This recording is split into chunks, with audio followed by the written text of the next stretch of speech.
India में ज्यादातर लोगों का क्रेडिट कार्ड के साथ काफी एक्सट्रीम इमोशनल रिएक्शन है। या तो उन्हें कन्वीनियंस और रिवॉर्ड की वजह से क्रेडिट कार्ड्स बहुत पसंद हैं, या फिर डेट में फंस जाने का डर से वो इनसे दूर रहते हैं। और ऑनेस्टली दोनों ही रिएक्शंस सही हैं। क्रेडिट कार्ड एक सबसे स्मार्ट फाइनेंशियल टूल हो सकता है या फिर सबसे कॉस्टली मंथली रिग्रेट बन सकता है। आउटकम क्या होगा ये कार्ड नहीं डिसाइड करता, आप डिसाइड करते हो। आज इस वीडियो में हम समझेंगे कि आपको क्रेडिट कार्ड लेना चाहिए या नहीं, वाइजली उसे यूज कैसे करें, कितने क्रेडिट कार्ड्स एक्चुअली होने चाहिए और कौन से हिडन चार्जेस और ट्रैप्स अवॉइड करने चाहिए। एंड तक आपको पता चल जाएगा कि क्रेडिट कार्ड आपके लिए कैसे काम कर सकता है और ना कि आपके अगेंस्ट। सबसे बेसिक क्वेश्चन से शुरुआत करते हैं कि क्या आपको क्रेडिट कार्ड एक्चुअली चाहिए भी या नहीं। बहुत लोग अज्यूम करते हैं कि अगर स्पेंडिंग कंट्रोल नहीं होती तो फिर बिल्कुल भी क्रेडिट कार्ड नहीं लेना चाहिए। लेकिन ये कहना तो ऐसा हो गया जैसे कार मत चलाओ क्योंकि स्पीड में चला सकते हो। एक्चुअली आरबीआई डेटा के अकॉर्डिंग अक्टूबर 2025 तक इंडिया में अभी भी लगभग 11 crore active credit card users हैं और जनवरी 2025 तक एवरेज मंथली स्पेंड पर कार्ड 16,910 रुपीस क्रॉस कर चुका है। इसका मतलब क्रेडिट कार्ड सिर्फ इमरजेंसीज के लिए नहीं बल्कि लाखों इंडियंस स्पेंडिंग के लिए भी यूज कर रहे हैं। लेकिन असली क्वेश्चन ये है कि क्या आपको पर्सनल क्रेडिट कार्ड चाहिए। चलिए समझते हैं। सबसे पहली चीज ये है कि क्रेडिट कार्ड का पहला एडवांटेज है उसे इमरजेंसी फंड के तौर पर यूज करना। आइडियली इमरजेंसी फंड सेफ और लिक्विड इंस्ट्रूमेंट्स में होना चाहिए जैसे कि डेट म्यूचुअल फंड। लेकिन इमरजेंसीज वेट नहीं करती। मान लो आपके पास 6 लाख का इमरजेंसी फंड है जो डेट फंड में इन्वेस्टेड है। अचानक अर्जेंट हॉस्पिटलाइजेशन हो गया और 2 लाख अभी चाहिए। डेट फंड को लिक्विडेट होने में 1 वर्किंग डे लग सकता है, लेकिन हॉस्पिटल को पेमेंट अभी चाहिए। यहाँ क्रेडिट कार्ड यूजफुल बन जाता है। आप 2 लाख क्रेडिट कार्ड से पे करो, इमरजेंसी हैंडल करो और जब डेट फंड का पैसा बैंक अकाउंट में आ जाए तब credit card bill full clear कर दो। एक इंपॉर्टेंट चीज याद रखो कि आपने जो 2 लाख यूज किए इमरजेंसी फंड से तो उसे टाइम से वापस 6 लाख तक दोबारा रीबिल्ड भी कर दो। दूसरा एडवांटेज है ग्रेस पीरियड का। उसे यूज करके आप कैश इंटरेस्ट अर्न कर सकते हैं। क्रेडिट कार्ड के साथ ग्रेस पीरियड आता है, मतलब बिल इमीडिएटली पे नहीं करना पड़ता। जैसे क्रेडिट कार्ड बिल 50,000 का है और ड्यू डेट नेक्स्ट मंथ की 20 तारीख है, तो वो 50,000 आपके सेविंग्स अकाउंट या लिक्विड फंड में ड्यू डेट तक रह सकता है और उस पर इंटरेस्ट अर्न कर सकता है।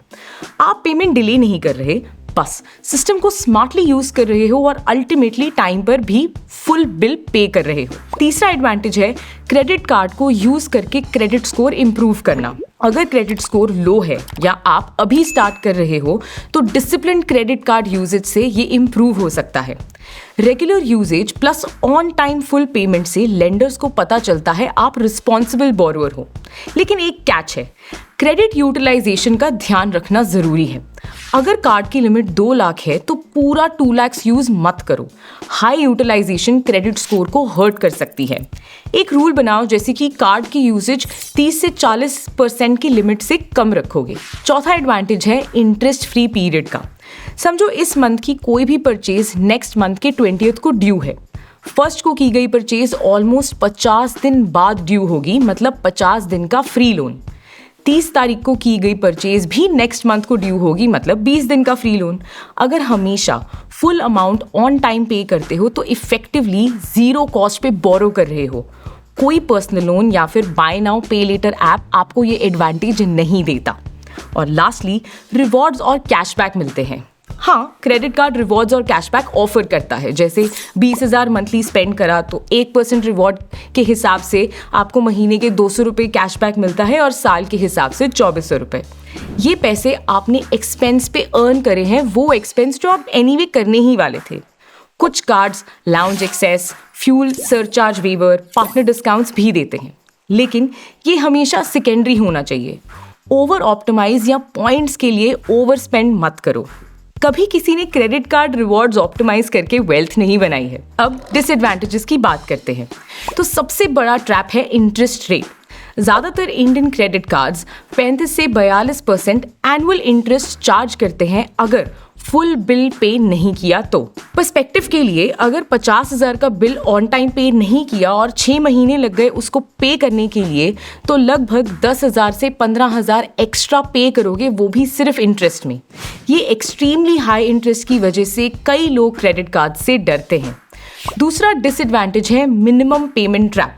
जब 30,000 के बिल पे मिनिमम ड्यू 1500 दिखता है तो टेम्पटिंग लगता है कि मिनिमम पे करके सेफ हो, लेकिन सच ये है कि बाकी बैलेंस रिवॉल्विंग क्रेडिट बन जाता है और ह्यूज इंटरेस्ट इमीडिएटली अप्लाई होना स्टार्ट हो जाता है। ये एक मिस्टेक लोगों को सालों तक डेट साइकिल में फंसा सकती है। तो एक्चुअल आंसर सिंपल है, क्रेडिट कार्ड अच्छा है या बुरा ये कंप्लीटली आपकी मनी हैबिट्स पे डिपेंड करता है। अगर क्रेडिट कार्ड को कैश जैसे ट्रीट करते हो और हर महीने फुल पेमेंट पे करते हो, तो कार्ड एक टूल बन जाता है जो रिवॉर्ड्स, क्रेडिट स्कोर, कन्वीनियंस और शॉर्ट टर्म लिक्विडिटी देता है। लेकिन अगर उसे एक्स्ट्रा इनकम की तरह यूज़ करते हो तो फाइनेंसेस में दिक्कत हो सकती है। कार्ड डेंजरस नहीं है, बल्कि लैक ऑफ डिसिप्लिन है। क्रेडिट कार्ड को किचन नाइफ की तरह सोचो। अगर केयरफुली यूज़ करते हो तो अच्छा खाना बना सकते हो, और अगर केयरलेसली होकर यूज़ करते हो तो ये आपको चोट पहुंचा सकता है। अब प्रैक्टिकल पार्ट पे आते हैं। क्रेडिट कार्ड को वाइजली यूज़ कैसे करें? पहला, हमेशा फुल बिल अमाउंट के लिए ऑटो पे सेट करो।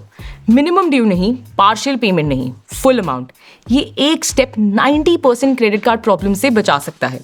अगर टेम्पररी कैश की कमी है तो क्रेडिट बिल पे करना प्रायोरिटाइज करो, क्योंकि इंटरेस्ट रेट इग्नोर करने के लिए ये बहुत ज़्यादा है। दूसरा, क्रेडिट लिमिट को बैकअप समझो, ना कि अपना पैसा। अगर लिमिट 2 लाख की है तो उसे एक्स्ट्रा इनकम मत सोचो। एक्चुअली एक रूल फॉलो करें, महीने में 30 से 40% लिमिट से ज़्यादा स्पेंड मत करें। ये हम ऑलरेडी डिस्कस कर चुके हैं एंड ये आपके क्रेडिट स्कोर में हेल्प करता है और स्पेंडिंग भी कंट्रोल्ड रहती है। तीसरा, वो कार्ड चूज करें जो आपकी लाइफस्टाइल से मैच करता हो। अगर ऑनलाइन ऑर्डर फ्रीक्वेंटली करते हो तो कैशबैक कार्ड ज़्यादा सेंस बनाता है। ट्रैवल ज़्यादा करते हो तो ट्रैवल कार्ड ज़्यादा रिवॉर्ड्स देगा। हाइप की वजह से कार्ड मत लो, एक्चुअल एक्सपेंसेस के बेसिस पर लो।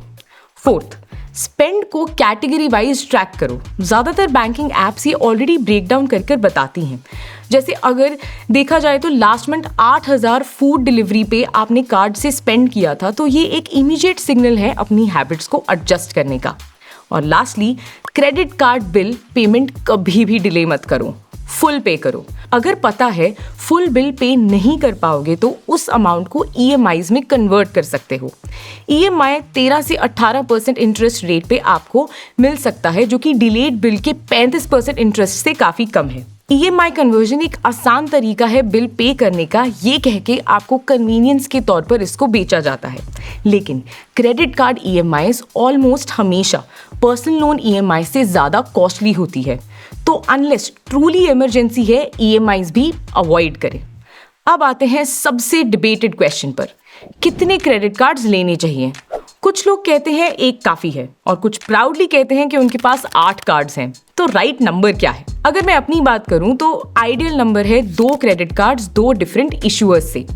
एक कार्ड एवरीडे एक्सपेंसेस के लिए और एक बैकअप के लिए, प्रेफरेबली डिफरेंट नेटवर्क्स जैसे वीज़ा, रुपे या मास्टर कार्ड। ये हेल्प करता है अगर एक कार्ड डिक्लाइन हो गया, चोरी हो गया या फिर टेम्परेरी ब्लॉक हो जाए।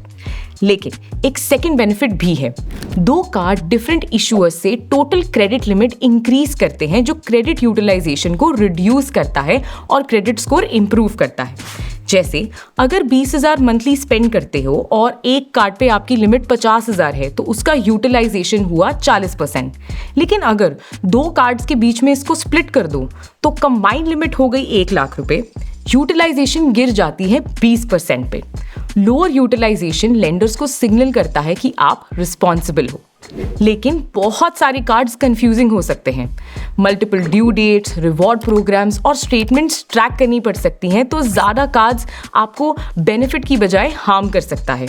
इसीलिए 2 कार्ड्स पे स्टिक करना ज़्यादा सेंस बनाता है, अनलेस आप एक्सट्रीमली ऑर्गेनाइज्ड हो या फिर कुछ और कार्ड्स मैनेज कर सकते हो या फिर एक्चुअली आपको 2 कार्ड से ज़्यादा की नीड है। क्रेडिट कार्ड्स के साथ काफ़ी हिडन चार्जेस आते हैं जो ज़्यादातर लोगों को तब पता चलते हैं जब वो पे कर चुके होते हैं। जैसे बहुत कार्ड्स एनुअल फी चार्ज करते हैं 500 से 5,000 तक की, unless certain spending milestone achieve ना करो। अगर माइलस्टोन नहीं हिट किया तो वो नेक्स्ट बिल में ऐड हो जाता है। फिर लेट पेमेंट चार्जेस हैं जो 200 से 1300 तक हो सकते हैं बिल पेमेंट के बेसिस पर। एक और इम्पॉर्टेंट चार्ज है FX मार्कअप चार्ज। अगर क्रेडिट कार्ड्स इंटरनेशनल वेबसाइट या फिर अब्रॉड ट्रैवल करते वक्त यूज करते हो तो बैंक्स 2 से 3.5% एक्स्ट्रा चार्ज कर सकता है फॉरेन ट्रांजैक्शन फी के तौर पे। ये क्विकली एडअप हो जाता है। और सबसे सरप्राइजिंग फी है कैश विड्रॉल फी। अगर ATM से क्रेडिट कार्ड यूज करके कैश विड्रॉ करो तो इंटरेस्ट डे 1 से शुरू हो जाता है, कोई इंटरेस्ट फ्री पीरियड नहीं मिलता और इंटरेस्ट रेट भी 6% पर मंथ तक चला जाता है। ऊपर से 2 से 2.5% की विड्रॉल फी भी ऐड हो जाती है और ये कैश लेने का सबसे एक्सपेंसिव तरीका बन जाता है। और भी चार्जेस होते हैं जैसे कि कार्ड रिप्लेसमेंट फी, ओवर लिमिट चार्ज और GST जो सब एडअप हो सकती है। ये इंडिविजुअली छोटे लग सकते हैं लेकिन केयरफुल नहीं रहे तो सब एडअप हो जाता है। अब बात करते हैं क्रेडिट कार्ड ट्रैप्स की और समझते हैं कि इनको कैसे अवॉइड करें। सबसे बड़ा ट्रैप है minimum payment illusion. Minimum due पे करना प्रोटेक्ट नहीं करता, ट्रैप करता है, इसको कंप्लीटली अवॉइड करें। दूसरा ट्रैप है रिवॉर्ड्स अर्न करने के लिए चीजें खरीदना। अगर शॉपिंग वेबसाइट पे 5000 एक्स्ट्रा स्पेंड करे हैं सिर्फ इसलिए ताकि 10% कैशबैक मिल सके तो आपने पैसे सेव नहीं किए बल्कि ज़रूरत से ज़्यादा स्पेंड कर दिए हैं। तीसरा है फैमिली मेंबर्स के लिए ऐड ऑन कार्ड के बारे में केयरफुली सोचकर ही उसे ऐड करें क्योंकि उनकी जो भी स्पेंड है वो आपकी लिमिट को कम कर सकती है। अगर आप मेंबर्स को ऐड कर रहे हैं तो एक काम कर सकते हैं कि आप ऐड ऑन क्रेडिट कार्ड की स्पेंड पे लिमिट अप्लाई कर सकते हैं और डिसिप्लिन मेंटेन करने के लिए आप एक्चुअली खुद के कार्ड पे भी लिमिट अप्लाई कर सकते हो। लास्टली, ऐसे कार्ड्स अवॉइड करो जो बहुत सारे ऑफर्स देते हैं। कभी कभी बैंक्स नोटिफिकेशन भेजता है जैसे फ्लैट 20% ऑफ अगर आप इस कार्ड को आज यूज करोगे। ये ऑफर्स इसलिए डिजाइन होते हैं ताकि आप इम्पल्सिवली स्पेंड करो। याद रखो, बैंक सबसे ज्यादा उन्हीं यूजर्स से अर्न करते हैं जो कार्ड्स को ओवर यूज करते हैं।